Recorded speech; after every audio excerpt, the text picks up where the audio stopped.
Tigran III of Armenia was likely born sometime around 40 BC. He was the second-born spare of King Artaxerxes II of Armenia, his elder brother being named Artaxius II. Nothing has survived regarding the formative years of Tigran III, so we will skip right ahead to where his story truly begins. In 34 BC, when Tigran was likely still only a boy, his father's capital city of Artaxata came under siege, the invader being none other than Armenia's erstwhile ally, Roman general Mark Antony. The walls of the old capital held out long enough for Tigran's brother, Artaxius, to make a daring escape into Parthia. Meanwhile, with no hope of defeating the Romans, Artaxerxes II surrendered to his one-time ally, who took him and his family back to Alexandria as hostages. Upon entering the city of the pharaoh, the Artaxid family was led through the streets in a triumphal procession. King Artaxerxes was supposed to submit to Cleopatra and Antony as their vassal. However, to protect his on-the-run son, Artaxius, Artaxerxes rejected and chose a life behind bars instead. A few years later, this choice would pay off as Artaxerxes II reclaimed Armenia from the Romans and became king in place of his father. Just a few months after that, Mark Antony and Cleopatra became desperate for allies, as Octavian and Agrippa pushed their advantage. The rulers of the Eastern Mediterranean needed manpower and allies more than anything else. They found an easy one in their captive king's greatest nemesis. In 31 BCE, Artaxerxes of Armenia was executed and his head was sent to the kingdom of Atropatene for their support. Tigran likely watched this execution. While the alliance to Atropatene did supply some much-needed support, it was already a lost cause. Octavian and Agrippa defeated Mark Antony and Cleopatra, as the power couple chose suicide rather than an embarrassing triumph, as they had done to their Armenian hostages. In place of his rivals, Octavian took their children with him back to Rome. Not only these children, but also another. Sitting hostage and looking much like a present to Octavian was the teenage prince of Armenia, Tigran III.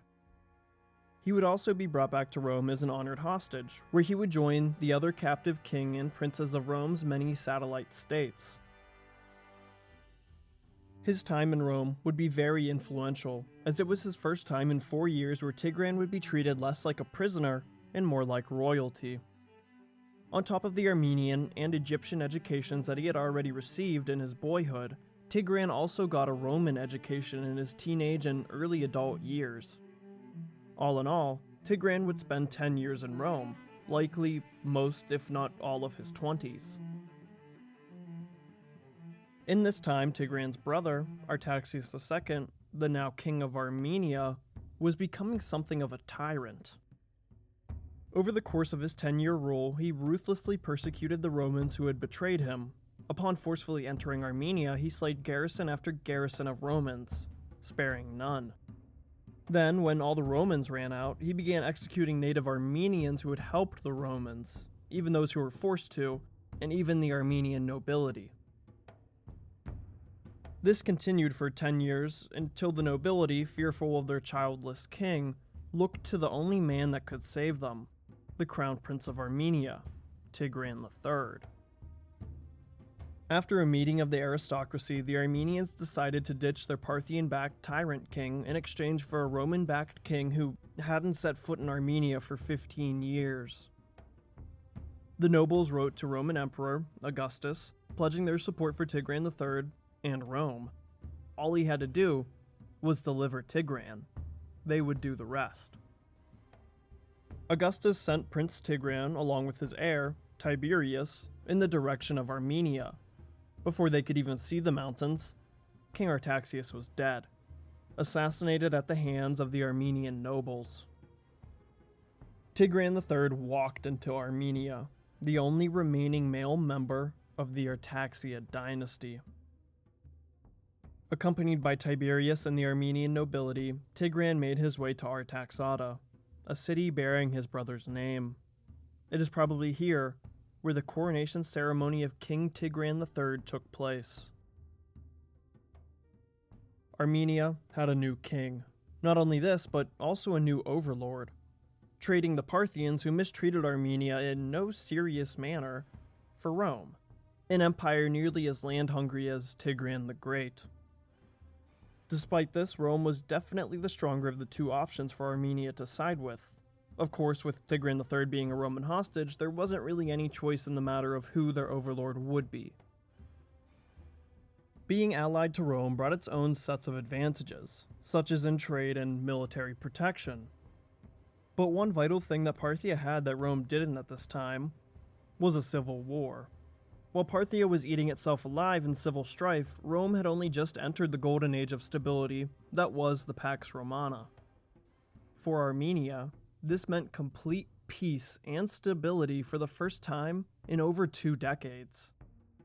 Tigran, in stark contrast to his brother, was widely regarded as a good and just king who simply wished to rule his realm peacefully.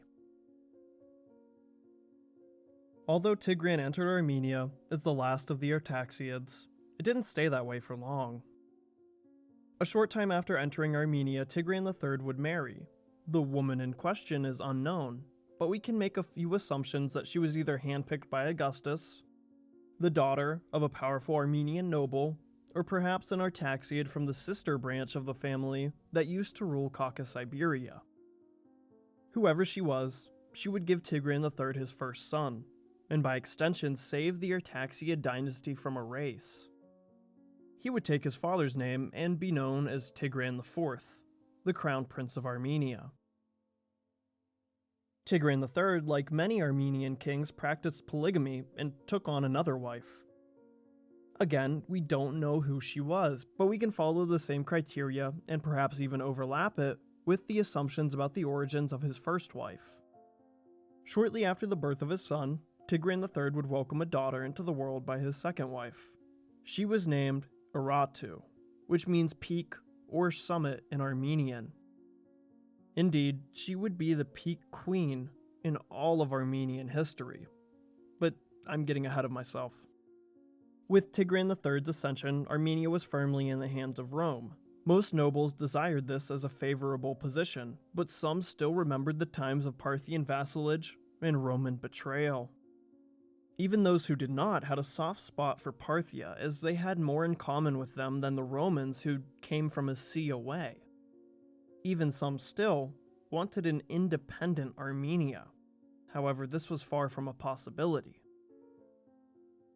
In 8 BC, after ruling Armenia completely peacefully for 12 years, King Tigran III died.